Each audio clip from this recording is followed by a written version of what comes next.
I'm getting married in 2 weeks, and I'm completely overwhelmed. I feel like I'm losing my mind.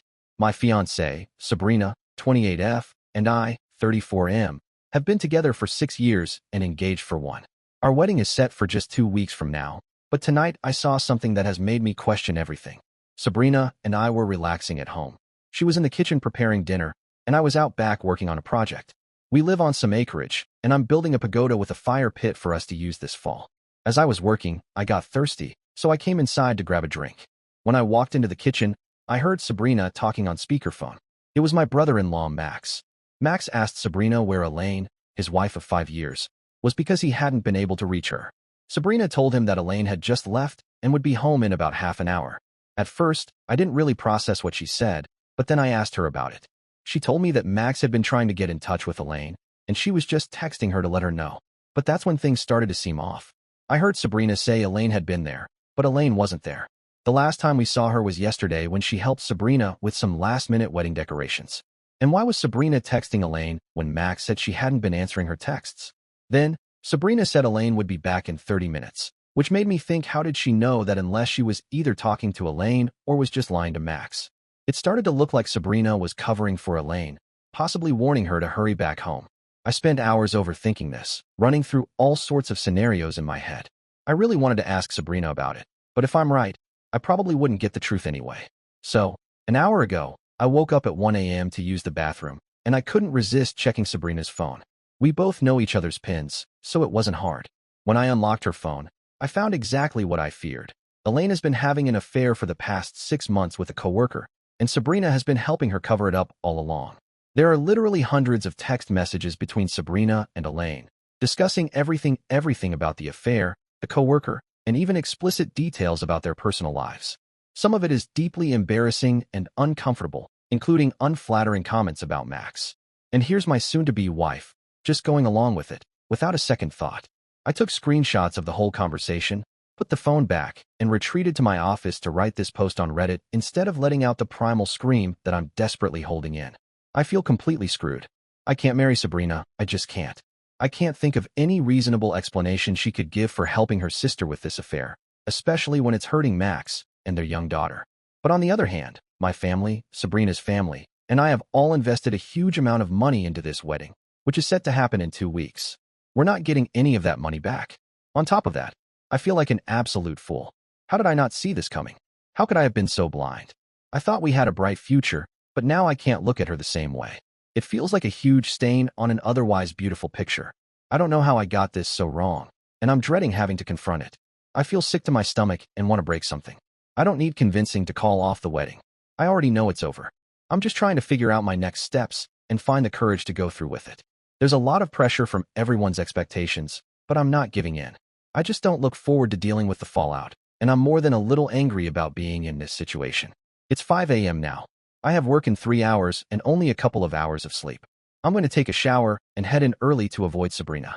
Thanks to the supportive people here, and a big raspberry to those who keep saying I should find some good reason for my fiancé's actions. I got into work around 7 a.m. and found the office empty, so I decided to start pulling off the band-aid. I called my brother, who lives in Australia and was still up after putting his kids to bed. It was hard to break the news to him, especially since he's already spent a lot of money on flights to attend the wedding. But to his credit, he didn't mention that once and just supported me. He made a great point. He said, paraphrasing, "You work in a job where you deal with liars and scammers every day. I don't blame you for wanting a place where you don't have to worry about that." He was totally right about that, and now I understand why I'm reacting so strongly to Sabrina's involvement in this deception. He also had a great idea. He was planning to take his family to Florida for some sightseeing and to visit the parks. Well, now the kids will be accompanied by their uncle too. It should be easy since we were going to honeymoon there as well, and we planned on meeting up with them. So, I'll just rebook everything closer to him and his family, and I'll offer Sabrina's ticket to either my sister or another family member. I haven't had time to read all the comments, but I've responded to a few. Right now, I'm just making myself sick by drinking cup after cup of coffee, trying to distract myself until I can reach out to Max. I just did morning stand-up. My stomach is doing flip-flops from drinking about 2 pots of coffee since I got in so early, and I can't focus at all. I feel like I can't really do anything on my side until I talk to Max, so I'm going to take a sick day and drive over to his house. If he's not around, I'll call him and track him down. Max is a teacher on break right now, and Elaine works a 9 to 5 like me, So odds are good this will work out. Wish me luck, Reddit. I got to Max's house just after 10 a.m. He had just put his daughter down for a nap, and we had a long, frankly brutal talk in the kitchen. He'd suspected something for a couple of months, but Elaine has been very good at covering her tracks with Sabrina's help and a few mutual friends. Unfortunately, I don't have all 6 months of text messages, just a couple dozen screenshots I sent to myself from Sabrina's phone, but I gave him what I had and offered to help however I could. I work as a field analyst in the SIU department for a mid-sized insurer specializing in workers' compensation fraud, so I know a thing or two and have some connections. Anyway, now I'm working from my laptop in my almost brother-in-law's kitchen, trying to salvage what I can. I'll have to talk to Sabrina tonight and get the word out to my friends and family. Now that I know I won't screw over Max, I've rebooked most of the honeymoon, though I had a bit of a hassle with the ticket because Sabrina was flying under her maiden name, and our carrier has a surname rule for name changes. They allowed me to cancel and get a partial refund, so I rebooked it for my sister, who'll be going with her 2 brothers and nieces to Florida in a couple of weeks. I'm holding off on canceling the venues until after I talk to Sabrina, though, because I don't want to tip anyone off until Max gets his chance to confront Elaine. But I'll definitely be letting my family and friends know later this afternoon and begging them to keep it quiet. I'm basically in a frenzy right now, canceling what I can, and I'm heading to the bank in a few to open a new account and get my bills sorted out. Some people have raised questions about this, but it should be manageable. The mortgage is in my name since we weren't married, and I have the higher income. However, Sabrina did contribute about $20,000 to the down payment, compared to my $60,000. I'll likely need to pay her back that amount and a portion of the mortgage payments for the last 16 months, but it could be worse. P.S. I'm not sure why so many people are confused about the whole brother versus brother-in-law situation. I'm going to go silent for a while. This post has already spread on TikTok and has gone way beyond what I expected when I was freaking out in the middle of the night. First, I want to clarify something. I don't hate Sabrina. I don't approve of what she did. I find it repulsive, and I'm shocked by how two-faced she can be and how she treats people, but I don't hate her. I'm just incredibly sad about everything. The real screwed up part of my post is the short time frame I'm working with. Our relationship is at a point where I can't marry her, but we're supposed to get married in 2 weeks. Maybe if we had a couple of months, or better yet, a year or so to work through this, I might approach this differently, but I don't have that luxury. I need to act now. There's no way I can get married with things the way they are now. So that's it. End of discussion. I'll update you guys later tonight about how things went. Hopefully it won't be as traumatic as I'm anticipating. I have no idea how long a Reddit post can be, as I've never written one this long before, so I hope it goes through. It's about 8:30 p.m. right now, and I'm writing this from my buddy Mark's house. He's a former coworker of mine, and we both work in the same field. As I mentioned earlier, I work as a field analyst in the SIU department of a mid-sized insurance company. For those who don't know, I'm basically a private investigator for workers' compensation fraud. Anyway, as I hinted before, Max asked for my help in finding out who Elaine's affair partner is. All we had to go on was a name. Let's call him Jack. The first thing I did wasn't any major detective work, but just going through LinkedIn to see if I could find him through Elaine's connections. That led to nothing, which I found strange.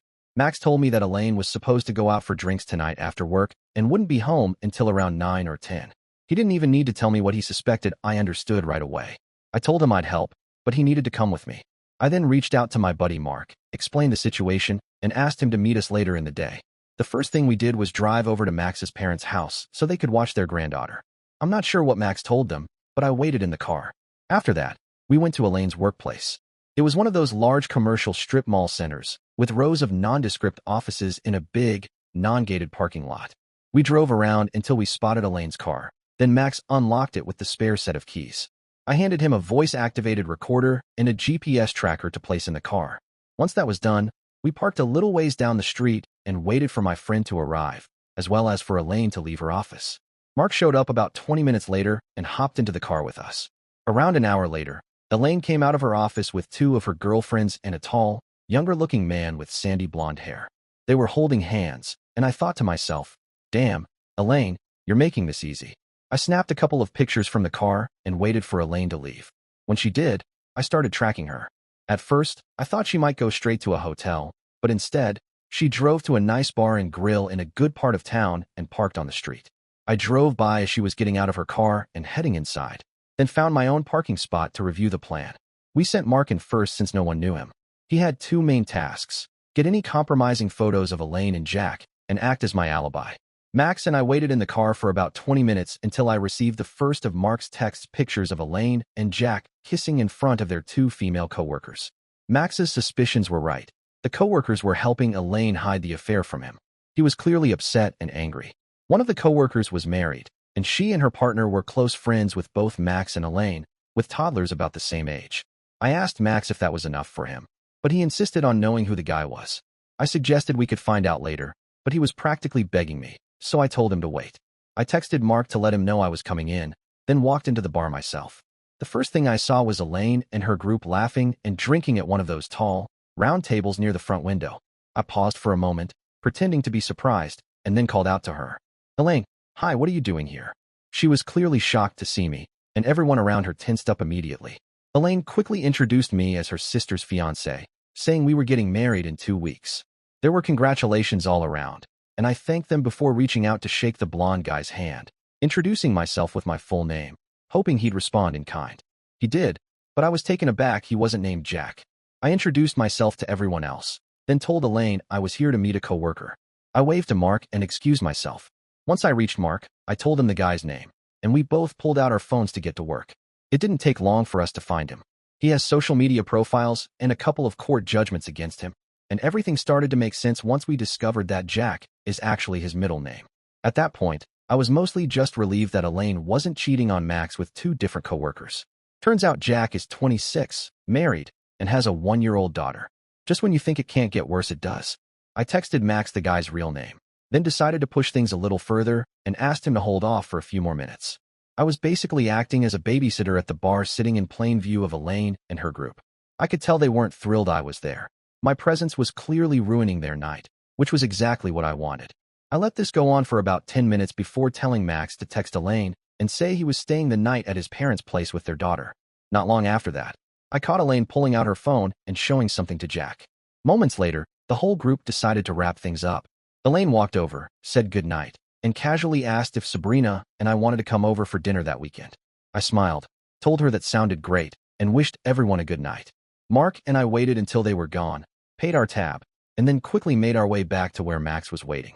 We weren't sure what Elaine's plan was. There was a chance she had already booked a hotel room, which would have complicated things, but it seemed that tonight was originally just meant to be drinks. It was only after Max said he'd be at his parents' that Elaine shifted gears. She headed straight home, and we followed discreetly, parking down the street. A short while later, another car pulled into Max's driveway. We saw Jack get out, walk up to the door, and be welcomed inside by Elaine. By then it was about 7:30 p.m., and I had my own matters to deal with. I figured I'd done all I could as a friend. I definitely felt bad for Max, but I didn't want to get even more entangled in this mess. Playing wingman while he confronted his cheating wife was too much, especially given everything I'm dealing with myself. Max said he was fine handling it from there. I told him to grab my gear from Elaine's car, which he did, and then we said our goodbyes. That was nearly 2 hours ago. He did send me one text saying it was over and that he really was going to his parents' house this time. I haven't heard anything else since, and Elaine hasn't blown up my phone either. I've been at Mark's place ever since. So I think that pretty much wraps up my part in Max's story. If he took my advice, he had his phone recording when he went inside the house. I'll find out more later, but my main priority right now is going home to tell Sabrina that the wedding is off. She's almost certainly going to take it badly. There's just no way around that. But like I've said before, I just can't go through with marrying her in the current state of our relationship. I don't know what the future holds for us, or if this will be the end entirely, but what I do know is that there's no wedding happening anytime soon. To everyone asking, why didn't you talk to her first? Why didn't you confront her? Honestly, are you people serious? She lied, point blank, to her brother-in-law, a man she's known for about a decade and supposedly respects as a great husband and father. Maybe you're naive enough to think someone who can lie that easily to someone close to them will turn around and be honest with you, but I'm not wired that way. Until that moment, I had never had a single reason to doubt Sabrina or mistrust her. But then she was blatantly dishonest right in front of me. And somehow I'm supposed to brush that off and assume she'll be straight with me? I don't think some of you understand what it's like to have your entire perception of a person flip in an instant. It's disorienting and borderline panic-inducing. Honestly, I'm impressed with myself for keeping calm and trusting my instincts instead of confronting her immediately. If I had, she probably would have lied, deleted the texts, and I would have never learned the truth, never seen how manipulative she could be, never realized just how little I actually knew her. So yeah, I'm going home to talk to Sabrina. I'll update everyone later on how it goes, just don't expect a happy ending. I had the talk with Sabrina last night. It was intense. I'm completely burned out and still exhausted. Even after taking another sick day and sleeping in until nearly 11 a.m., sleep deficit is real, folks. I know everyone's eager for updates, and writing them is actually therapeutic for me, but I'm totally drained right now. Also, if you haven't noticed, brevity isn't exactly my strong suit. Chalk it up to my profession and the never-ending reports I've had to write over the years. Here's the TLDR. I came home to break the news to Sabrina and found her on the couch, comforting Elaine. I nearly turned around and walked right back out, but I didn't. Words were exchanged, emotions ran high, people cried, people yelled, and yes, the police were called. Eventually, I just collapsed and slept for 10 hours straight. Now my phone looks like it's about to catch fire from the sheer number of missed calls and unread messages. If it keeps vibrating, I might as well take it to Elaine's office and start charging $10 a minute for people to sit on it. Things are still very much in limbo. My family already knew what was going on by yesterday afternoon, but today I need to start reaching out to friends and taking the next steps forward. I'm just going to answer a few things and then take a break to handle some real-life tasks. First off, I'm not James Bond. I'm the guy tailing a disabled construction worker to a Zumba class or a skydiving session. I've been doing this kind of surveillance for about 5 years, and I'm good at it. Nothing I did here went beyond using a $50 GPS tracker you can get on Amazon and employing a small amount of social engineering. You'd be surprised how far a little cleverness can get you, but anyway. Second, I'm officially clocked out of the case of Max and the Hobgoblin. What Max does with the information he now has, including whether or not he contacts Jack's wife, is entirely up to him. I'm not getting further involved. Max is a good friend, but right now, my own personal life is falling apart. And now that the rush of moral outrage has faded, that collapse is hitting me a lot harder than I was letting on. Third, I'm not an aspiring screenwriter or novelist. I do, however, write a lot, mainly reports. Most of my life is spent hunched over a laptop transcribing statements or writing up findings. For every hour I spend doing fieldwork, I probably spend 10 hours on paperwork and research. Fourth, some of you are right, I shouldn't have left Max to handle that situation alone. I wasn't worried at all that he'd do anything reckless, but I also didn't fully consider the emotional toll or the potential risks he might face. That's a shortcoming of mine. I tend to assume that others will handle things the same way I do. And since it's something I would have done solo, I didn't second guess it. But that was a misjudgment, and I'm working on it. Emotionally, I've not been in a great place, and I recognize that my emotional intelligence was probably pretty low during that moment.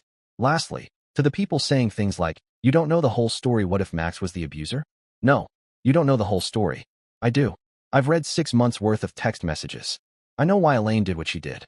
I know exactly how she feels about Max. I know what role my ex-fiancé played in this mess.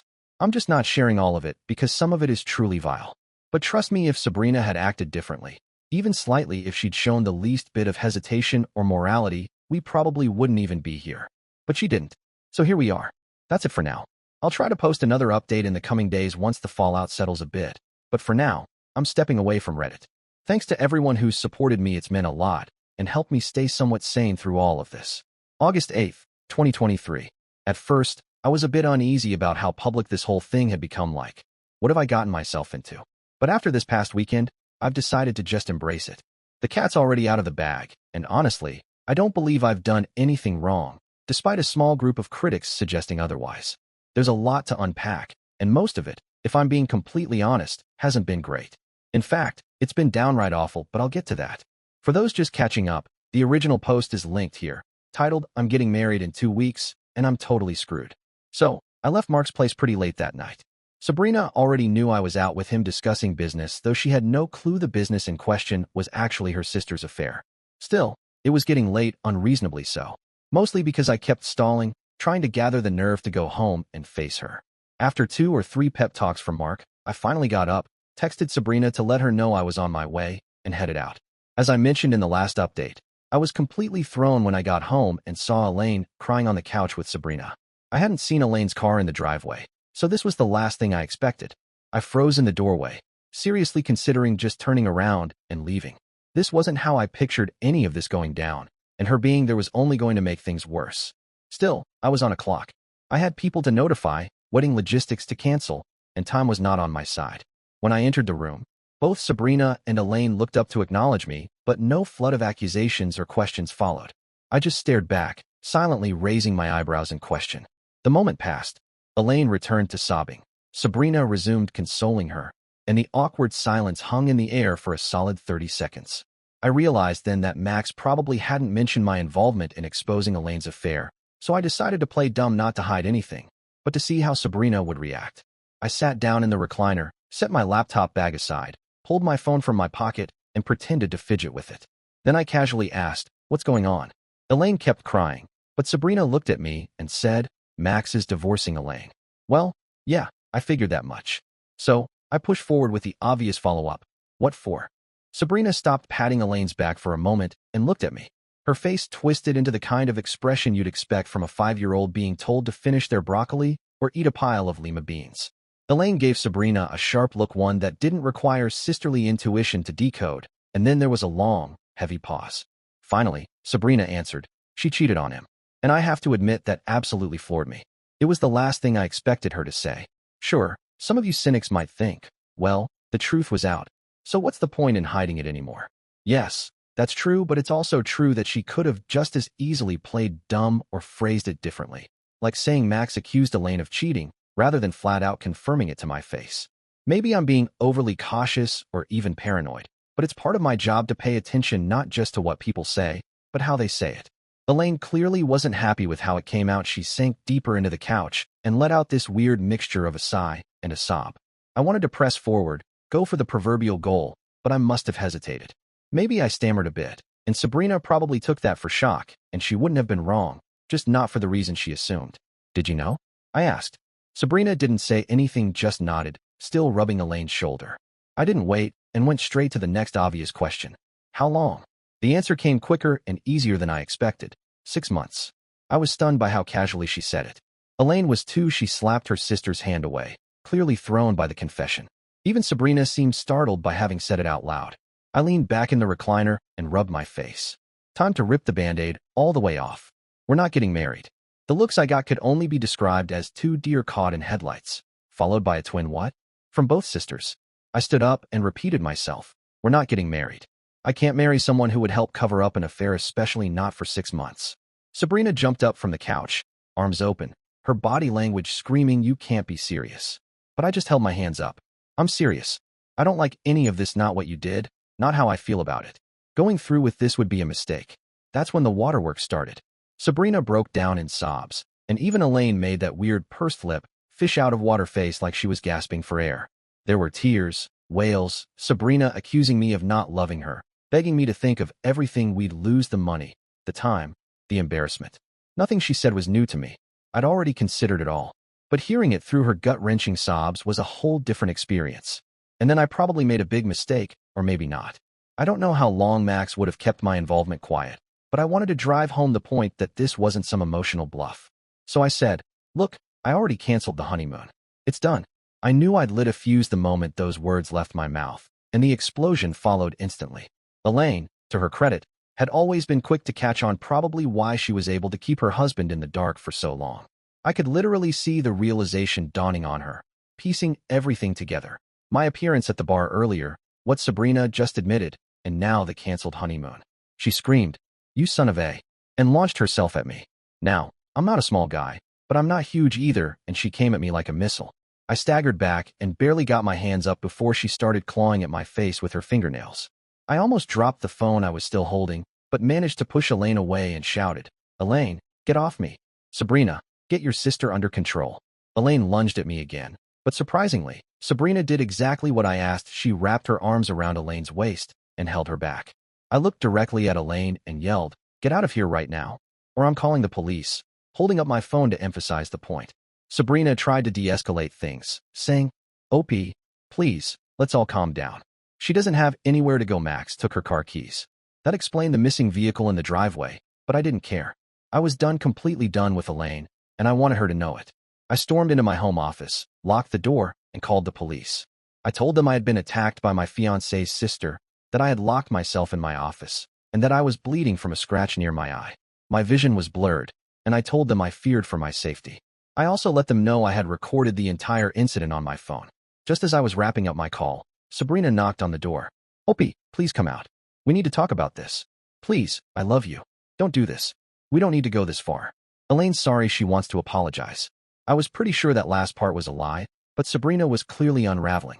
I didn't respond, and her pleas faded just as I heard the police arrive at the front door. I heard Sabrina speaking with them, and after a moment, I came out. Two officers were there, one younger, probably around Sabrina's age, and the other older and looking like he was already done with the day. I introduced myself, pointed to Elaine, and told them she had attacked me. I offered to show them the recording on my phone. The younger officer asked if I wanted to press charges. I said yes. He asked again. Again, I said yes. Before he could ask a third time, I cut him off. Yes, damn it. I want to press charges. I have video evidence. This is going to court, or I'll call your boss and ask him to come down here himself. I mentioned the chief by name. They were clearly surprised that I knew who he was, not that we were friends or anything.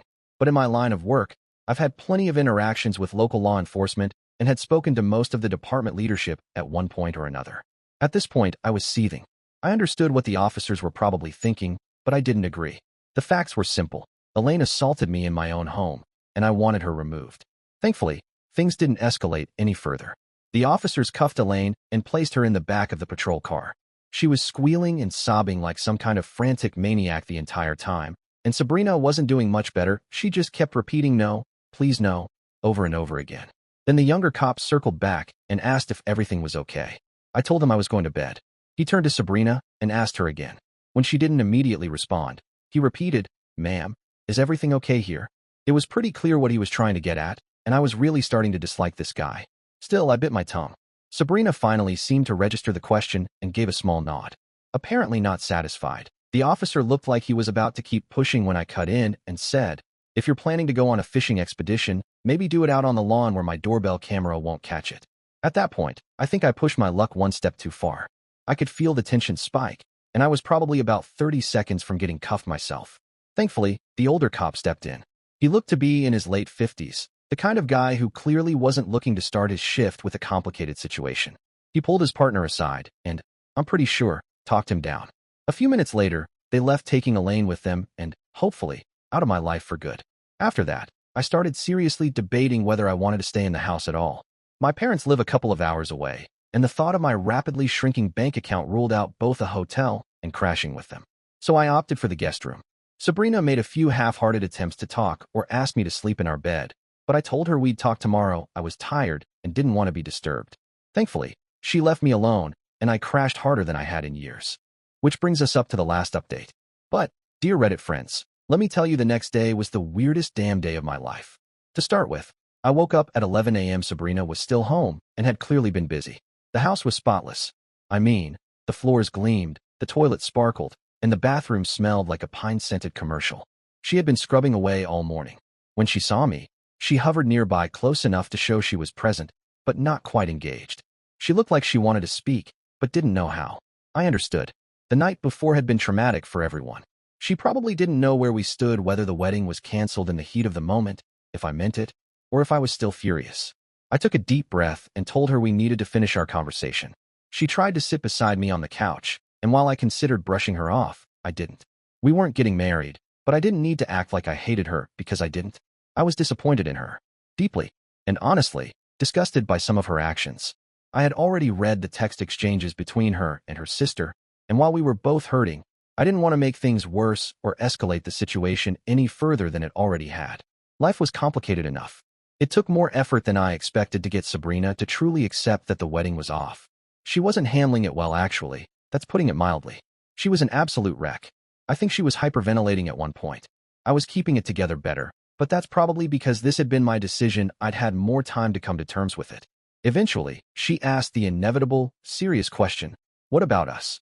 Now, I know some people are going to come for me about this, especially the crowd that believes every mistake in a relationship is grounds for immediate detonation. And sure, maybe calling off the wedding felt like dropping a Moab on our 6-year relationship. But the truth is, I didn't have an answer for Sabrina in that moment. I genuinely didn't know. And I told her that. I said I had read all those text messages, and they showed me a side of her I didn't recognize, a side I wasn't sure I could trust or be with. I said I didn't understand how she could go along with Elaine as she trashed Max, actively encouraging the cheating, not just betraying him, but betraying their daughter too. All Sabrina could say was, I know it was wrong. I asked for an explanation, but she didn't really have one. She just said she got carried away, and that she felt she had to choose her sister. I told her that being a good sister should mean keeping each other accountable, not giving a green light to act like garbage. She agreed and said she wanted to do better, but then added that Elaine had always been the dominant one, the one in control, and Sabrina had always been the follower. I get that, to some extent. I have an older sibling too, but I've also lived on the other side of the planet from him for the last 18 years, only seeing him around the holidays. And maybe that distance gave me an edge, because while my sibling is a solid person, Elaine is, well, trash. And then came the second major shock of my life in less than 48 hours. Sabrina said, "It's not fair." "What's not fair?" I asked. "You were sexting that bimbo wife Mandy girl on Instagram last year, and I got over it." I was so hurt, but I got over it. "Why can't you get over this?" "Wait, what? What the hell was she talking about? Who the hell is Mandy?" I had no idea what she meant. I asked her if she was high or having a breakdown. Yeah, that was harsh, but I was blindsided. I haven't sexted anyone. I haven't been cyber anything with anyone, especially not some supposed Instagram chick. By now I was protesting loudly, and Sabrina was crying and yelling back, insisting she saw the messages last year and just didn't confront me because it looked like I had stopped. Apparently, Sabrina had been snooping through my social media accounts on the home computer while I was at work, which, frankly, should have been boring as hell, considering I only have family and a couple of work friends on there. I tried explaining this to her, even offering to let her log into all of my accounts to see for herself. But she wasn't having any of it. She started hurling accusations, calling me a liar, a pervert, and worse. Then she began throwing things at me. That's when I drew a hard line. I told her if she threw one more object, I'd have her removed from the house, just like I had her sister taken out.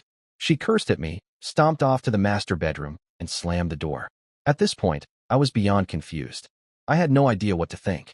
So I went into my office, fired up my desktop, and typed bimbo wife Mandy into Google. And wouldn't you know it, there was an Instagram, and a Twitter, and a Reddit, and of course, an OnlyFans. I clicked one of the Instagram links, and up popped a photo of a ridiculously busty woman like physics-defying proportions, and guess where she's from? Australia. Now, remember all those nice things I said earlier about my brother? Guess who was visiting us last Christmas from Australia? Guess who I told? Sure, go ahead and use my office computer to kill time if you're jet-lagged. As far as I can tell, after his wife and kids went to bed, my brother logged into Instagram or whatever, and was probably messaging or paying for content from this woman. Incredible. What a stand-up guy. I'd love nothing more than to call him and not only confirm my suspicions, but also unload on him. But it's like 2 or 3 in the morning over there, so it'll have to wait. Meanwhile, I'm crawling the walls, trying to process everything. I feel utterly let down by everyone.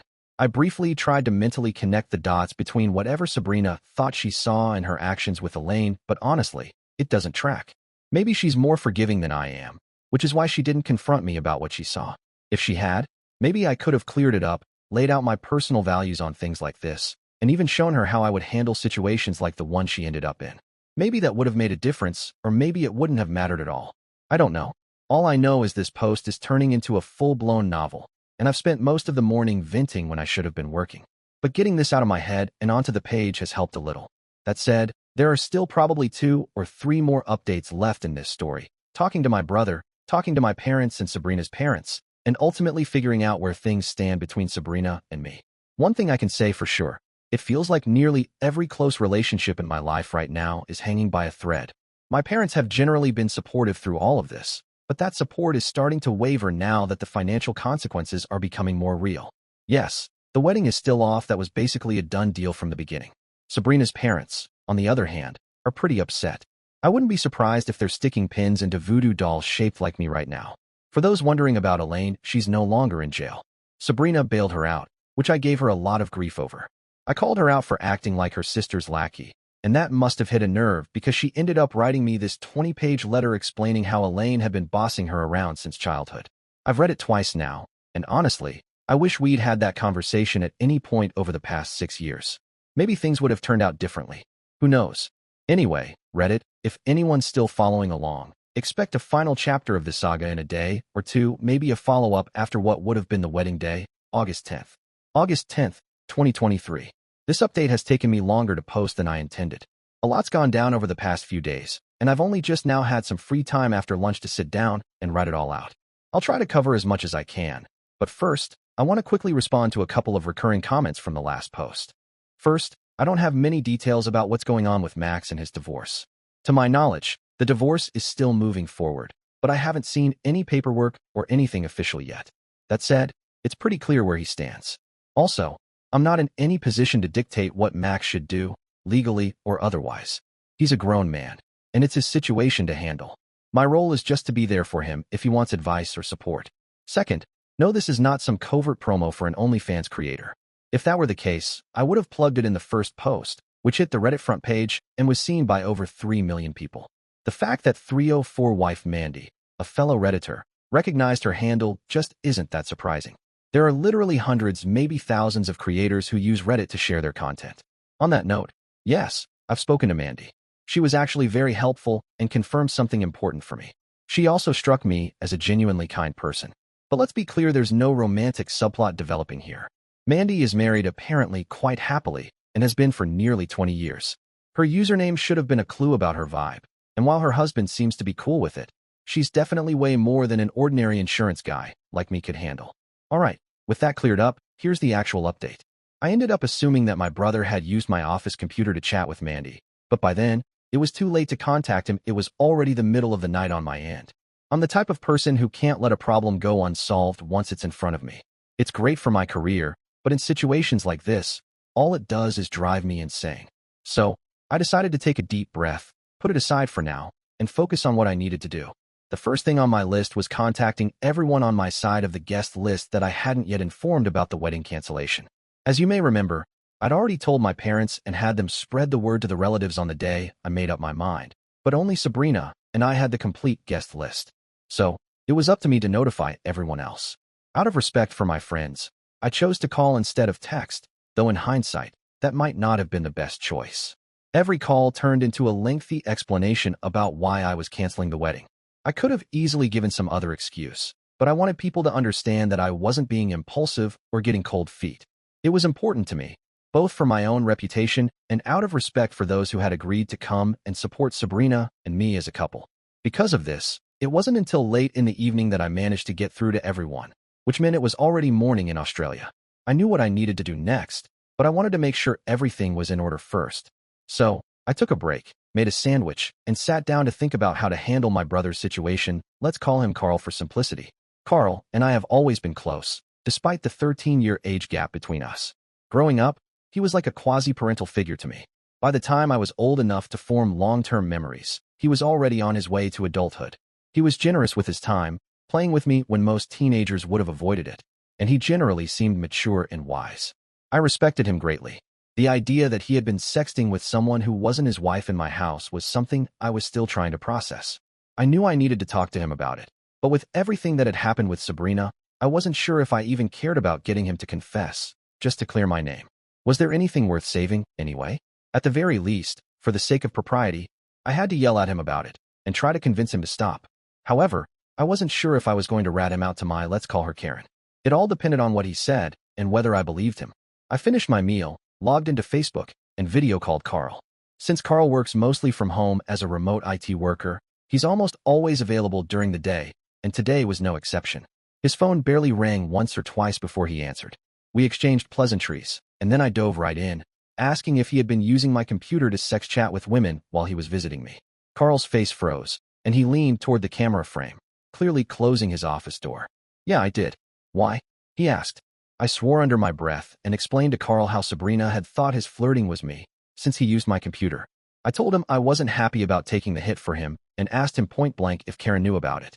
He hesitated for a few seconds, stumbling over his words, then looked a bit sheepish and admitted that no, Karen didn't know, and he'd prefer to keep it that way.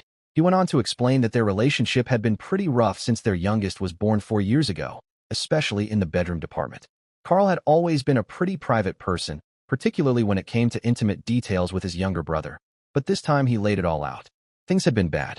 He'd grown tired of being rejected, and no matter what he did or how much he helped around the house, Karen was always too tired. This eventually led to performance anxiety on the rare occasions when Karen was in the mood for intimacy, which only made things worse.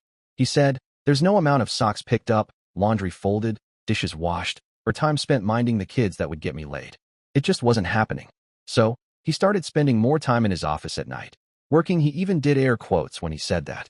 Evidently, his work turned into a hardcore addiction to OnlyFans sites, which, given the relative privacy of his office, spiraled out of control pretty quickly.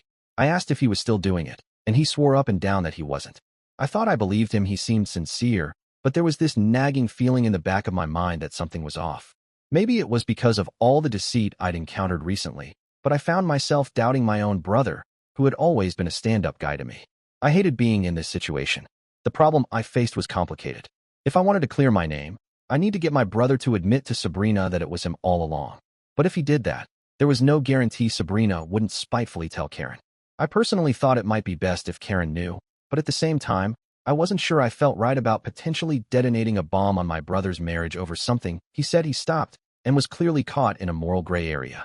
I didn't have an immediate answer on what to do, but I did urge him to tell his wife the truth and to seek marriage counseling. He mentioned that they'd actually been going for the last 6 months, and while it had been helpful, what had really made a difference for him was getting a prescription for generic Viagra. I nearly did a spit take, spraying water all over my computer screen. He told me that they had been trying to ensure they spent intimate time together a couple of times a week, and the Viagra had helped him overcome his performance anxiety to the point where now they both looked forward to their time together after the kids went to bed. The general vibe of what he was telling me was something like, "Hey, things are actually going in the right direction now, so please don't screw this up for us." I really didn't want to be in this position, not just for Carl and Karen, but for my 2 nieces as well. If what Carl was telling me was true, I could be throwing a firebomb into a relationship that was beginning to heal. It was unpredictable what might happen, so while it might disappoint some, I felt the best course of action at that moment was to wait and see. After all, I was going to meet him in a couple of weeks, and once I got him alone and a few drinks in him, I would definitely get to the bottom of it. That seemed like the best plan. That night, I went to bed early. I didn't see Sabrina until the next morning. She looked like she hadn't slept much. I asked her where she had been, mostly out of habit since we had been together for almost 6 years. She told me she had gone down to the courthouse for Elaine's arraignment to post bail. The courts close at 1 p.m. on weekends, which explained why she had disappeared soon after I went into my office. Afterward, she drove Elaine to her parents' house and stayed the night there.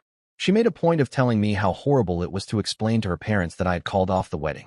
I asked if her parents knew the reason why, and she snapped, "Of course they do." I tried to stay calm, but by this point in the ordeal, I was losing my patience.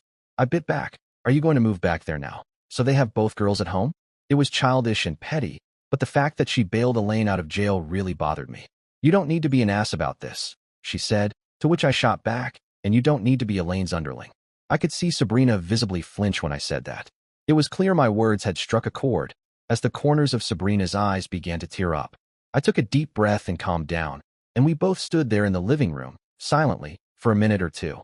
Finally, Sabrina spoke up. "Our parents are going to be here at 3. I was about to get upset for not being consulted on this, but I stopped myself. It was just my ego talking. After all, I still needed to meet with everyone to sort out the wedding details and address the remaining deposit, plus I owed it to everyone to explain, face to face, why the wedding wasn't happening. So, I decided to go along with it. I tried to keep myself busy, but there wasn't much to do on a Sunday. Time just seemed to drag when you know what's coming. When 3 p.m. arrived, so did our parents. We all sat down at the large kitchen table that Sabrina had bought just a month after we moved into the house. It was a solid oak piece, secondhand from Facebook Marketplace, but she loved it because of its beautiful finish and ability to seat 8 though, ironically, we weren't having a dinner party like she always wanted. The next 3 hours were brutal. No one was happy, nor should they have been. The best support I received came from my own parents, but even that was tempered with well, it's his decision to make, which was essentially their way of saying, "We think this is crazy too, but we're backing him." Honestly, I was fine with that. I didn't need my parents to take the heat for my decision to cancel the wedding. I was ready to own it. Eventually, we came to a reasonable agreement about the wedding. We tried to recover whatever money we could and split it based on who contributed. Some expenses, like the honeymoon, were paid by me, and others, like the flowers, were covered by Sabrina's parents. We'd all share the losses as best as we could. However, when the conversation turned to the house, Sabrina firmly objected to my suggestion of paying back her or her parents for the deposit. It became clear that she had no intention of moving out. Now, Sabrina and I hadn't really discussed the living situation in detail, so when I mentioned settling the house equity, it caught her completely off guard. She assumed I was implying that I expected her to leave our home, which set off a huge reaction. She threw a fit, and I didn't blame her. I should have discussed our relationship status with her before jumping into financial discussions with her parents. It was clear to everyone, including our parents, how I felt about our relationship, but Sabrina was beside herself. She absolutely refused to accept that we were breaking up over this, and she made it clear, "I am not moving out of my house, and we are not breaking up." And that's how my Sunday night ended, after our parents left. Sabrina and I tried to talk things through some more, but we kept going in circles. I had to fight my natural instinct to get frustrated and push for a resolution. To be honest, I was pretty exhausted and just wanted to shut off for a while. Believe it or not, we ended up sitting on the couch, watching a movie in silence, until it was time to go to bed. We left things with a "we'll talk more tomorrow" and retreated to our separate rooms. On Monday morning, I woke up to a large handwritten letter from Sabrina slipped under my door. I glanced at the first few pages, but decided I'd deal with it later and went to work. When I left, Sabrina was still in bed. She must have stayed up late writing it. At the office, I rescheduled some meetings and started making calls to the vendors and venues on my list. The others were being handled by Sabrina or her parents. The results were mixed. The catering company insisted that I pay most of their fees, claiming they had already ordered the food. I shot back at them, questioning if they really expected me to eat week-old steak, but my appeal fell on deaf ears. On the flip side, the DJ I'd hired was incredibly kind and refunded nearly all of the money, though it wasn't much. The day passed with more calls and work, and I finally got around to reading Sabrina's letter. It was 20 pages long, so I'll just summarize. The main point was that, since childhood, Sabrina had been bullied by Elaine, and in response, Sabrina's coping mechanism had been to go along with whatever Elaine wanted or expected. Sabrina admitted that this behavior had become a pattern in her life. She was always afraid to rock the boat, avoid causing conflict, and often held back her own opinions. As I reflected on this, I began to see a clearer picture of our relationship. Honestly, when I thought about it critically, I realized that Sabrina had always been a bit too perfect as a girlfriend. What I mean by that is that she never disagreed with me, never prioritized her plans over mine, or really pushed back on anything I wanted to do. She always seemed to make herself available and acted almost like a yes woman. We never had so much as a minor disagreement in 6 years, let alone a full-blown argument until now. That may seem ideal in a relationship, but it wasn't. Looking at it through this new lens, I realized Sabrina had a deep-seated insecurity, a need to please others. It was what people call people-pleasing behavior. When I thought about it this way, a lot of things started to make sense. And I realized, despite being with Sabrina for 6 years, I didn't really know her all that well. It's like Sabrina has built this image around herself, which is really just a reflection of what she thinks people want to see. In our relationship, it feels like she's been playing the role of the perfect girlfriend, but never really letting me in to see who she truly is as a person. I can't even say that what I saw in those text messages was the real Sabrina. It's almost certainly just another reflection, this time of Elaine and all her flaws and faults. It may sound strange, but it feels like we're in an unequal relationship. Maybe Sabrina loves me for who I am, for how I wear my thoughts on my face and my heart on my sleeve. But maybe I've only loved her for the mirror she's been holding up to me. I know this might sound too metaphysical, but it's like this elusive idea that I'm still trying to grasp. All I know is that in the past few days, I've probably learned more about Sabrina than I did in the last 6 years. The letter she wrote me was the first real glimpse into her childhood that I've had. That night, we talked more about her childhood, her behavior, and the conclusion we came to was that she needs help. She's a grown woman, but she's still stuck acting like a child, too scared to displease anyone for fear of facing Elaine's wrath, her parents' disapproval, or the loss of love from the one she cares about. This isn't a healthy foundation for a relationship. Now, I feel much more confident in my decision to call off the wedding. It was the right choice, no doubt about it. In fact, it couldn't have been more right. After our talk that night, I went to bed feeling much lighter than I had in days. This update brings me up to where I am now. Once again, it's a lengthy one, and I promise I won't wait 2 to 3 days to post the next one. If I do, I'll end up falling behind forever. For those wondering, the situation with my brother is more or less resolved, and I'll update on that tomorrow. As for Sabrina and I, things are still a bit up in the air, but there's a plan moving forward. I'll get to it as soon as I can, but as you can imagine, there's a lot to write, and I can only do what I can do. August 31st, 2023 update. Sorry this update took so long. To be blunt, after the initial chaos died down and my hypervigilance faded, I sank into a deep depressive funk that sapped most of my will to do anything. Recounting the circus that is my life became incredibly unappealing. However, the wedding date has now come and gone. I'm on vacation with my siblings and my brother's family, and I'm starting to feel like most of this is behind me. Anyway, on to the updates. First off, since this seems to be what bothers people most, my brother and his wife are doing fine. As I mentioned in my last post, I urged my brother to come clean to Karen about his sexting with an Australian girl, known as Mandy, who he had been chatting with. Mandy, by the way, is a very nice person. I briefly mentioned in my previous update that I had gotten confirmation from Mandy to back up my brother's story. According to her, the timelines matched, and his account no longer exists. She could be lying to protect a client, but I don't think that's the case. She seemed genuine. As for my brother, he did eventually tell Karen about the situation during one of their marriage counseling sessions. According to him, she took it pretty well and is treating it as water under the bridge. I did pull Karen aside last week to ask if she was truly okay with everything. She told me we're not as squeaky clean as you think. Both of us watch porn, and that's basically what I consider this to be. It's not like he was going to run off and have an affair with her. I asked her if she would feel the same way if he had visited a hooker. It's legal where they live. And she said no, she wouldn't, but he didn't. So, I guess that's their line. It's a bit different from mine and definitely different from the opinion of many loud voices on Reddit. But from what I've seen, they seem to be doing fine. If the noises I heard from their hotel room last night are any indication, their dead bedroom situation is totally resolved. Honestly, they're borderline taking full advantage of the situation right now. My sister, who's substituting for Sabrina, switched rooms with them, and now the kids are staying with her. The two little girls love having a sleepover with their auntie, and the babysitters are happy to look after them while Carl and Karen do whatever they're doing. We all know what they're up to, but I'll spare the details. Overall, I think I made the right call in giving Carl the space to resolve things on his own, even though people criticized me for it.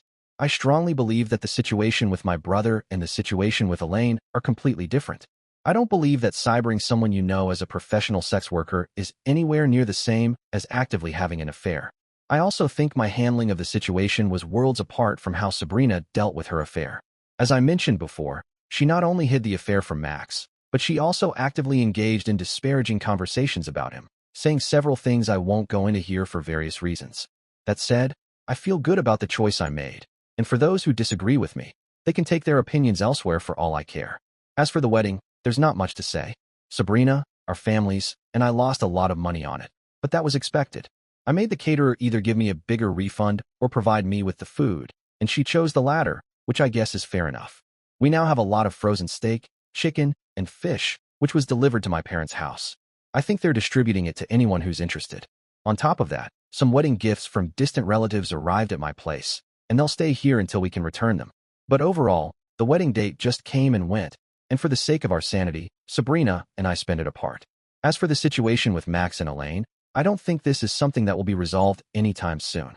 Max is absolutely divorcing Elaine, but it's tough for him, primarily because she's making it harder by begging him to reconsider. On top of that, school is starting again, so Max will be back with his students instead of caring for their daughter every day, which is really weighing on him right now. Spending so much time with his parents and his kid was really helping him mentally.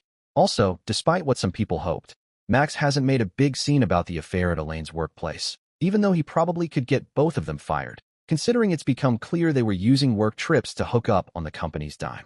Nor has he told Jack's wife about the affair, which I strongly disagree with. When I questioned him about it, he just said he wasn't in a hurry. After all, he has the text messages, the photo from the pub, and the video he took when he walked into the house.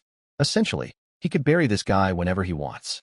In a twisted way, I think Max, who's usually the laid-back, Birkenstock-wearing teacher, might be enjoying making Jack sweat it out. Maybe he's also enjoying making Elaine fully realize her place in the world now, as just a side piece to a married man. I'm not sure, but Max has definitely gotten darker through all of this, and honestly, I can't blame him. Everything I know about Elaine comes secondhand from Sabrina, but from what I understand, she's basically just going to work and then going straight back to her parents' house every day, like a teenager on curfew. I don't think her parents are happy with either of their daughters right now, but oddly enough, despite the very public collapse of Sabrina and my wedding, it seems to be getting drowned out by the ongoing drama of Elaine's divorce.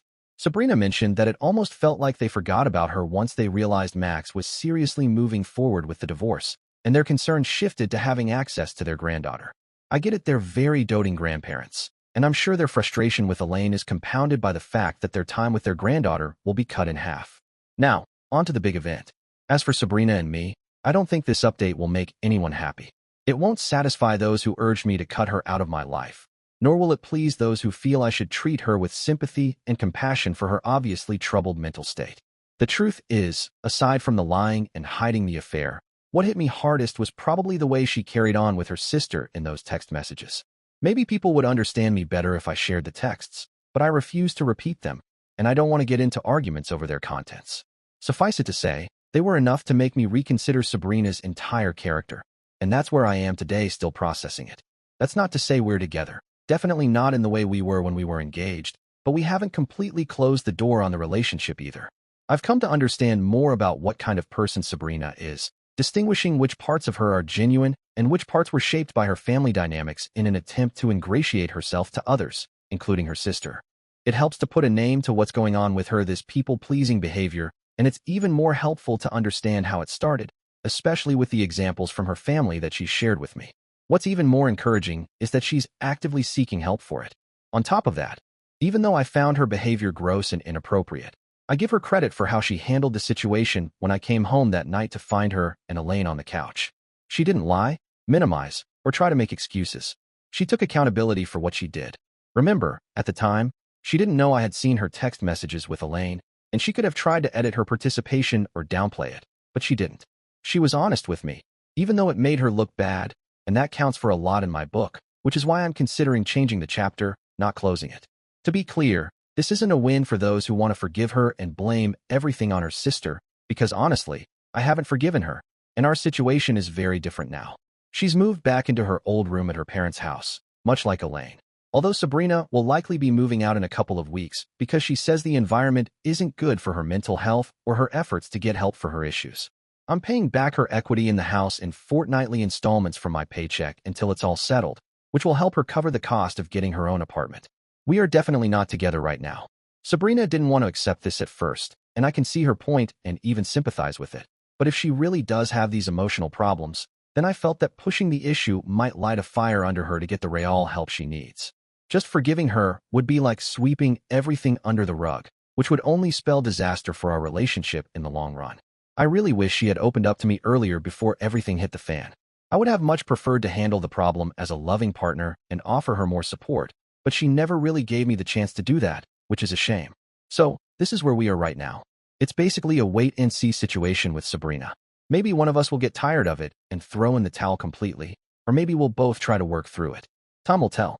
It could very well end up being me, but honestly, I have no desire to complicate my life further by getting involved with any other woman right now. So, I think we're looking at a period of months before we get a firm resolution on this one way or another, and I'm okay with that. Not everything needs to move at a breakneck, emotionally charged pace. If I look at my situation, I'm doing fine financially, we're separated, and we're not living together. I'm cautiously cynical about the whole situation. That said, I'm not deluding myself. If at any point I feel like Sabrina's issues are too much to handle, or if I don't think rebuilding trust is possible, I'll walk. I have no interest in prolonging something I see as hopeless. That being said, I don't think it's hopeless. I just think it's going to be difficult, and I'm open to waiting a bit to see how it plays out. To that end, I'm even seeking my own counselor to help process the events of the last few weeks, as well as reflect on how Sabrina and I interacted. I truly believe that while I may have been deceived by her, I also allowed myself to be, to some extent. Who wouldn't love a girlfriend who never disagrees with you, always wants to do what you do, and goes out of her way to make sure you're happy before herself? The struggle I'm dealing with, and maybe Sabrina too, is determining how much of that was genuine love from her and how much was driven by a deep-seated need to please others due to her fear of rejection and anxiety. I guess once we reach the bottom of that question, we'll know the answer to Sabrina and my relationship. I know this isn't the update everyone wanted, but it's all I've got. Maybe check back in a few months to see how it's playing out. Once again, thanks to everyone who sent supportive messages, and as for the rest of you LOL. Did you tell Sabrina that you've spoken with the model? Yep, I cleared up the whole situation with Mandy, my brother, and the sexting. I even offered to have my brother confirm it, but Sabrina believed me right away. I asked her why she didn't bring it up if it made her so uncomfortable, and she said she was too afraid of losing me over it. I pointed out that this was part of her overall problem, and she agreed. That led to another long conversation about her insecurities. Like I mentioned in my earlier post, I understand, at least intellectually, what she's going through, and I'm willing to give this some time to see how it develops. But ultimately, I'm not eager to be in a relationship with someone who uses deception as a way of managing her insecurities. She needs to work through this, not just for our relationship, but for her own well-being in life. Have you asked if she ever cheated on you? Honestly, that was never a concern of mine, and it still isn't. As I mentioned before, she's been pretty much attached to my hip for years now. No after-work drinks, no girls' nights, no weekends away with the girls, nothing like that. Plus, I've had complete access to her phone, social media, and everything since we started living together. What she did with Elaine was wrong, but from understanding her better, I think that was her way of avoiding confrontation with her older, domineering sister. I know she has her issues, but cheating hasn't been one of them, so it never crossed my mind to worry about it. And honestly, due to my work in fraud investigation, she'd have to be exceptional to pull something off like that under my nose. In fact, the whole reason I called off the wedding was because I caught her in a single lie. Will I be blamed for not helping my friend in his bitter divorce from his cheating ex-wife? I honestly hope everyone can follow this, because sometimes I'm not sure I can.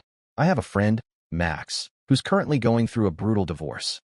His wife was caught cheating over a month ago, and I was one of the people who helped expose her. They have a young child who's living with the father and is being taken care of by his parents when he's at work. Now, here's where people need to keep track. The ex-wife in this situation is actually Sabrina's sister, who's also the reason Sabrina and I are no longer engaged. It's a complicated situation. 2 days ago, Sabrina came to me saying she overheard her sister and parents plotting to falsely accuse Max of something that would trigger an emergency custody hearing. She wants my help to turn the tables on her sister. Yes, there's some bitterness here, but as I said, it's complicated. Even though Sabrina is my ex-fiancée, I think she's a good person who wants to help, but I also wonder if she's trying to pull me into this situation to prove she's against her sister. The sister played a role in why Sabrina and I are no longer together. My gut instinct is to tell Sabrina to just inform Max and his lawyer about what's going on and let them handle it. However, she's insisting I help her trap her sister so she can provide evidence to Max to play the Uno reverse card in the divorce. Her most convincing argument is that this opportunity might not come again, and I agree with that. But assuming I could actually help, would I be wrong for not doing so, especially since my motivation is essentially just trying to understand Sabrina's motives? After all, Sabrina could just testify on Max's behalf if it came to that.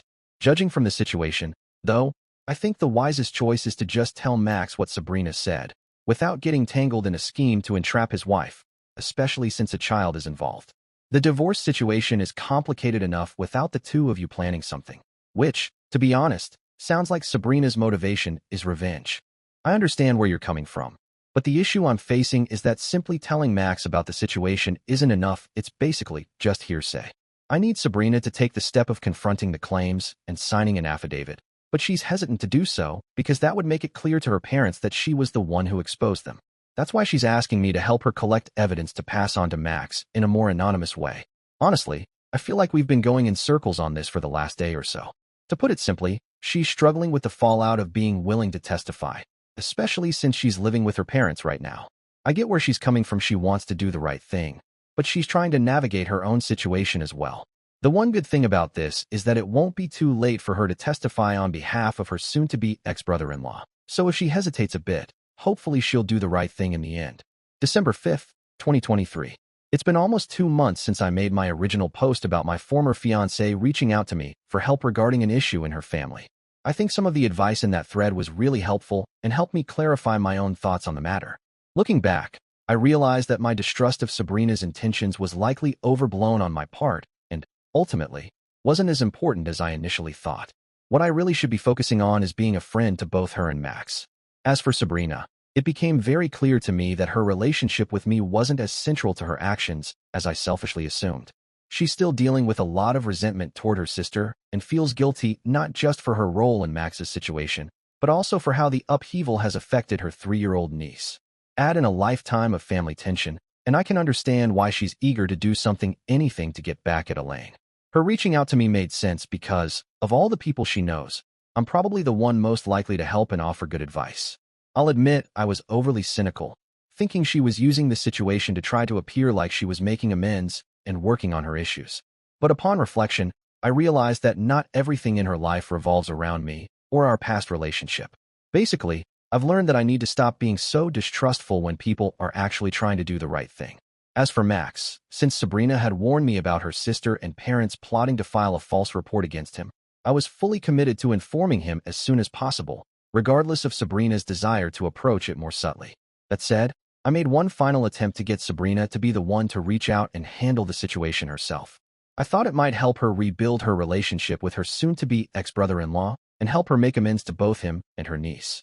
I understood her hesitancy and why she wanted my help. Her parents were fully on board with the plan, and she wasn't emotionally strong enough to face any fallout from them. After all, she had spent her whole life being bullied by her family, and to make matters worse, she was living under their roof. We discussed it, and I promised her that if things went south, I'd help her find a place to stay. She then asked if I would go with her when she faced Max. I almost said yes out of habit, but I declined, believing it would be better for everyone if she faced this on her own. She reluctantly agreed. I wasn't there when Sabrina and Max met, but I know what happened at his parents' house. His parents, of course, were aware of Sabrina's role in covering up Elaine's infidelity, and there were some harsh words directed at her, which, in my opinion, were understandable. Sabrina told Max about the plot, and then they called Max's lawyer, where she gave a statement. As chaotic as it all was, the meeting ended rather quickly. One thing Sabrina mentioned, though, was that she was grateful Max let her play with her niece. He didn't have to do that, but it meant a lot to her. I could hear the sorrow in her voice, and for a moment, I wondered if Sabrina was carrying too much of the weight for Elaine's actions. I'm not sure how to address that, or if I even should.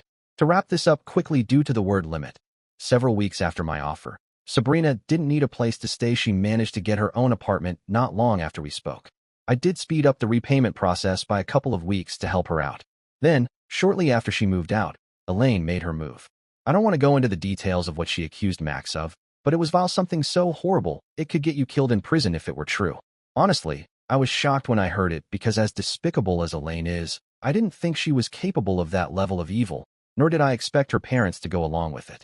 As you can imagine, there was an emergency child custody hearing that night. As they discussed the charges, Max's lawyer pulled out a dated and notarized affidavit from Sabrina detailing the plot, along with a recorded interview saved on a USB stick. I'd love to say that Elaine got her comeuppance or was driven out of town, but honestly, we don't know yet how it will all play out. She's facing charges for this stunt, though I'm not sure what they are exactly. I'm not particularly hopeful she'll face more than a slap on the wrist, though, because if we locked up every bitter divorcee for their antics, the prisons would be full. That said, the custody hearing didn't go Elaine's way, and now there's a court order in place granting Max primary custody. Elaine will have to have a court-appointed observer with her whenever she visits their child. This order will stay in place until the divorce is finalized, which might be happening soon, as I think Elaine's dramatic failure has taken a lot of the wind out of her sails when it comes to making this divorce difficult. Max mentioned her lawyer has been in touch about discussing a settlement, so that's a positive sign. That's pretty much where we are now. As you can imagine, Sabrina is pretty much on the outs with her family right now, and that's not likely to change. Even though it's the holidays, she accepted that this would probably happen if she gave her statement, so she says she was prepared for it, but I can tell it still stings. Despite everything, she's been treated badly by her family for most of her life, but it still hurts for her to be cut off like this.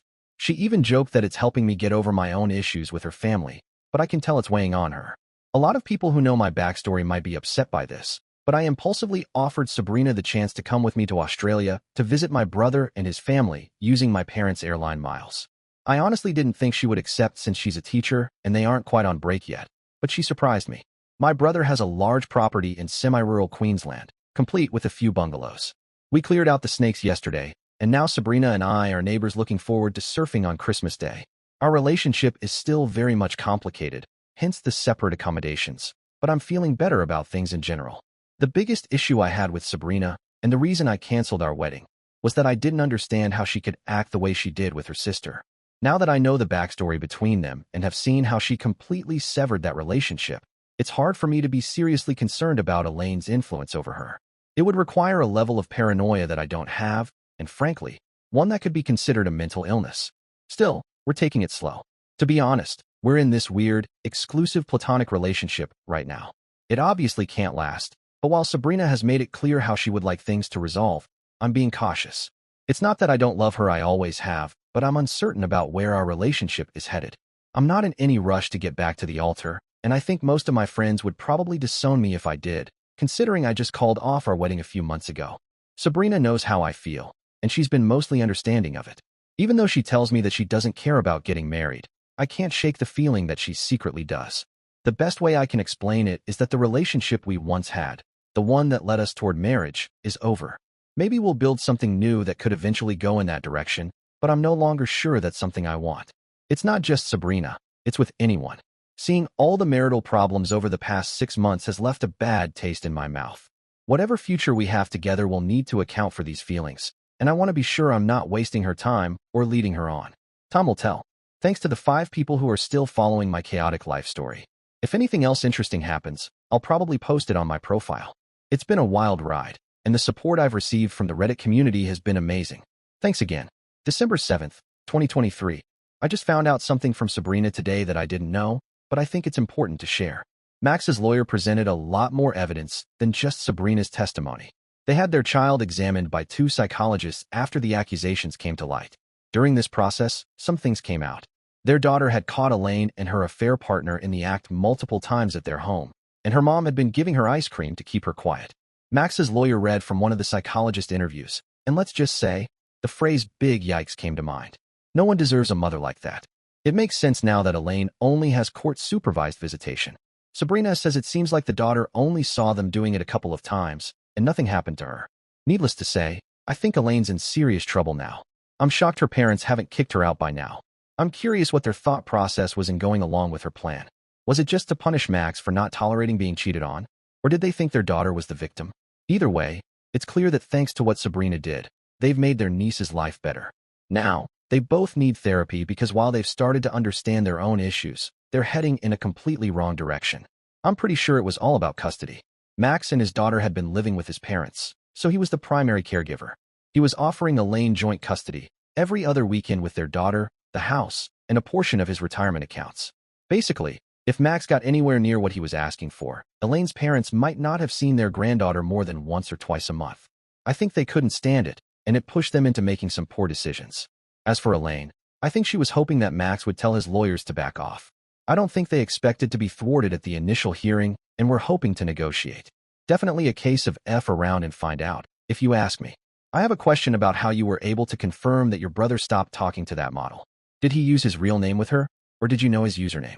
Opie, yes and yes. It seems like your ex has stepped up to make amends for facilitating Max's betrayal. Have you spoken to him? Opie, we talk, but we're not super close friends, so there's probably a lot I don't know. It's really his business if he wants to talk to me about it. I assume he would. June 19th, 2024. Hi everyone. It's been a while since I logged into Reddit on this account, but I've received a couple of hundred messages asking for an update, so I figured I'd clear up a few things that are being asked frequently. First off, Max and Elaine are divorced. It took a little over 6 months to finalize, but considering Elaine's stalling tactics, that seems to be typical for where we live. The only noteworthy things about the divorce are that Max was granted primary physical custody of their daughter, which was a bit of a victory, considering how these cases typically go. But to be fair, Elaine mostly did that to herself. Max's lawyer made a huge issue of her false accusations in court, as well as the psychologist reports, and with the fact that Max had already been living with his parents and caring for their daughter since he filed, the judge ultimately decided it was best to leave things as they were. It's true what they say, possession is 9/10 of the law. Keep that in mind if you ever get divorced yourselves. The financial fallout wasn't too bad. The house was sold, and Max got a slightly bigger share than Elaine. No spousal maintenance or alimony. That was that. I actually had dinner with Max at a local bar and grill near where I work one night. He thanked me again for my help and had a lot of nice things to say about Sabrina, which I appreciated. She's really been stepping up as an aunt to his daughter and spending time with her often. I didn't mention to him that this was because there's no way Sabrina would get to see her during Elaine's weekends, as the sisters are still not speaking, but I'm sure he can figure that out. One interesting thing that came up during dinner was that Max told me Elaine wrote him a big letter during the proceedings, begging for another chance. In this letter, she confessed a lot of things that even Sabrina didn't know about. Turns out, this wasn't Elaine's first time cheating. She had cheated on Max when they were dating, and again shortly after they got married. Max and I were both stunned by this. Why would you marry someone you were cheating on? No offense to Max, but he's not rich or some super attractive guy, just a normal, slightly quirky high school teacher. If Elaine didn't like that, she certainly didn't need to marry him. Anyway, it blew my mind. She went on to say that she was seeing a therapist and working on herself, same old story, but neither Max nor I felt that therapy would be much help. It was clear to me that Elaine's cheating wasn't due to some hidden childhood trauma or self-esteem issues.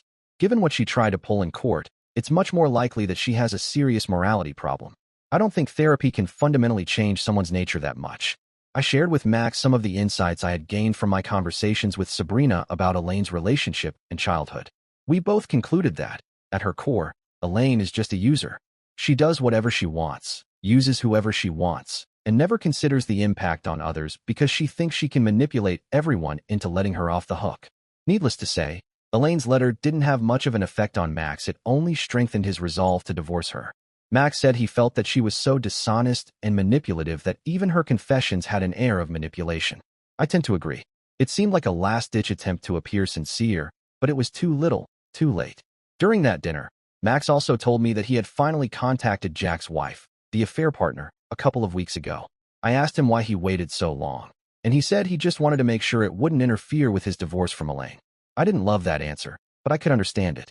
He said that she was a nice lady who was apparently shocked when he presented the evidence of what Jack and Elaine had been up to. Remember, Max had video of them in his house. It seems like Mrs. Jack had no clue anything was going on. She was too busy taking care of their small child, who was about 1 or 2 years old.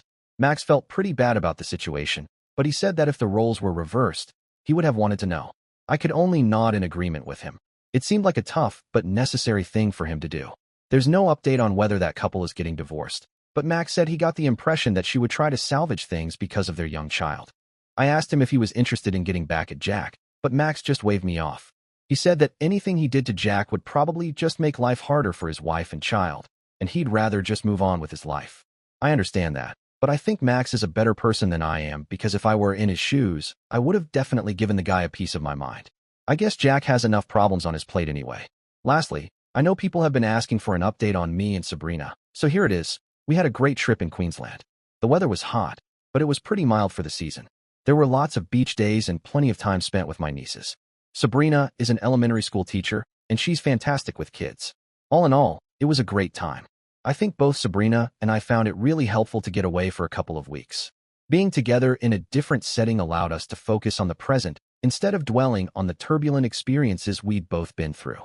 By the time we left to return to the States, we were both in a very relaxed state of mind, and many of the issues that once seemed insurmountable started to feel much smaller. That said, there are still some sore spots for both of us. Predictably, my newfound reluctance to get married has been hard for Sabrina to adjust to. And honestly, the better our relationship became, the more this issue grew. I had to explain that it wasn't just about us, it was more about witnessing a series of difficult relationships and experiences in a short amount of time, including cheating, lies, and emotional pain. All of that made the idea of marriage feel too heavy for me to even consider right now. She sat with that for a few days, and then one night, while we were cleaning up after dinner, she asked me if I still intended to have children someday. It was a fair question, and one that I hadn't really been asking myself. One thing I had been looking forward to was starting a family with Sabrina. She would be an amazing mom. She works with kids every day, and instead of being put off by it, you can tell it's basically her calling. The way she is with my nieces is just adorable. Anyway, I realized that while I may have emotionally given up on marriage, I hadn't given up on having a family. I know that sounds odd, but her question made me think long-term in a way I hadn't been willing to before. At the time, I struggled to come up with a solid answer, but I was open with Sabrina about my feelings. She seemed to understand. She said she wanted a family too, but if I didn't, she'd still want to be with me. It was nice to hear, but I'm not sure I'd be happy with that outcome. Like I said, Sabrina would be an amazing mom, and it feels like if being with me prevents her from having that opportunity, I would be doing her a disservice. We went back and forth on this, me trying to convince her that she was giving up too much, and her holding firm to her stance. In the end, we agreed to take some time to think about it more and revisit the conversation later. So that's what I did. I know some people don't want to have kids, but deep down, I knew I did. More than that, I wanted a family something similar to the one I grew up with. To me, that means a mother and father together with their children, all living in the same house.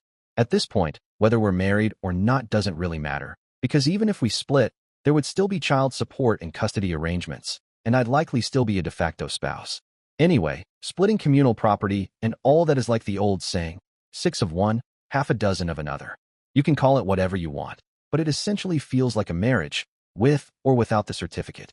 Once I accepted that, I started asking myself if I'd be willing to get into a child-rearing, common law type situation with anyone other than Sabrina. Would it be easier to commit if it was someone else? The more I thought about it, the less I felt that way. I love Sabrina, that was never in doubt, but my trust in her had been pretty seriously shaken. If we had more time, and there hadn't been a wedding deadline hanging over our heads, we might have been able to work things out. I strongly felt that the time pressure played a big role in me pulling the plug on the wedding plans. Now, before anyone gets their hopes up, Sabrina and I didn't rush into getting married. However, we did sit down again for a much-needed, serious conversation about our future. I admitted that I still wanted to have a family someday, and she told me that if we did have children together, she would prefer to be married or at least cohabitating. I pointed out that, in our state, these things are basically the same after a couple of years. She acknowledged that, and then surprised me. She pulled out an envelope from her purse and handed it to me. I thought it would be another letter, but it wasn't. Instead, it was a prenuptial agreement. I asked when she had this drawn up, and she told me it was shortly after we separated. She had planned to present it back then, but decided against it when she realized where I stood in our relationship. She said she thought it was more important to listen to me instead of trying to change my mind. That was an eye-opener for me because I had assumed, probably wrongly, that she was more resentful about the wedding being called off. She said she was more hurt than resentful, and if she was angry, it was at herself for being foolish. Still, she'd held on to the agreement, probably hoping that if the opportunity arose, it might show how seriously she was taking the mistake she made. I asked her if I had asked her to marry me.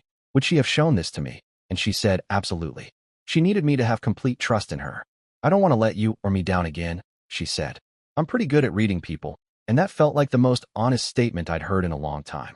I read the agreement, and yes, I checked the date on her signature. Her story checked out. It seemed pretty reasonable to me, and there was even an infidelity clause in it, which clearly outlined what was considered infidelity. That was an eye-opener as well.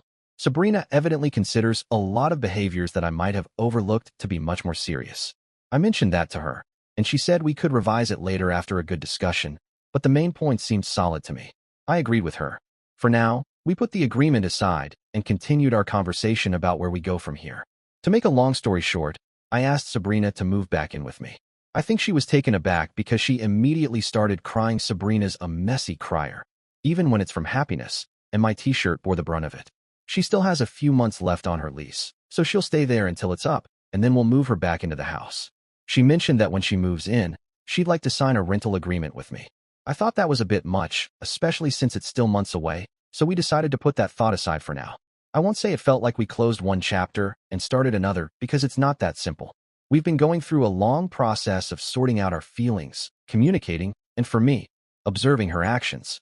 One downer at the time was when Sabrina told me, this is the best thing that's happened to me in a long time, and that she has almost no one to talk to about it. It's not just Elaine she's not speaking to. She's still not talking to her parents either. Her father has tried to reach out, but she and her mother are acting as if the other doesn't exist. I have mixed feelings about this. On one hand, I think her family has been a big issue for her, and even though she's working through it with a therapist, neither of us think she's ready to deal with it yet. On the other hand, I wish things didn't have to be this way for her. My family and hers seem almost like polar opposites, and I can't help but wish she had been born into a family like mine. There are a lot of positive aspects of family life, like having good siblings and parents, that Sabrina hasn't really experienced, and that makes me sad for her. It makes her sad for herself too. The bright side is that my family has never stopped caring about her, and even my parents have been quietly rooting for us to work things out. So here we are today. We're still working through things at what might feel like a painfully slow pace for those reading on Reddit, but that's just how life goes sometimes. Overall, I'd say our relationship is much stronger now than it was before I called off the marriage. We have a much deeper understanding of each other, and Sabrina has really shown a lot of emotional growth over the past year. It's hard to believe it's been a whole year. It's surreal how quickly time has passed, but I'm happy to put most of it behind me. Like I said, I don't think we've turned a corner. It's been a much more gradual process, but after some reflection, I do feel like we're back on the right track. P.S. For those who are interested, I plan on finishing the pagoda this year. There's still enough time to get it done before summer ends, and I'd like to have at least a few fireside nights outside with my ex-fiancée and current girlfriend. Dear listeners, please share your thoughts in the comments section below, and don't forget to like, share, and subscribe.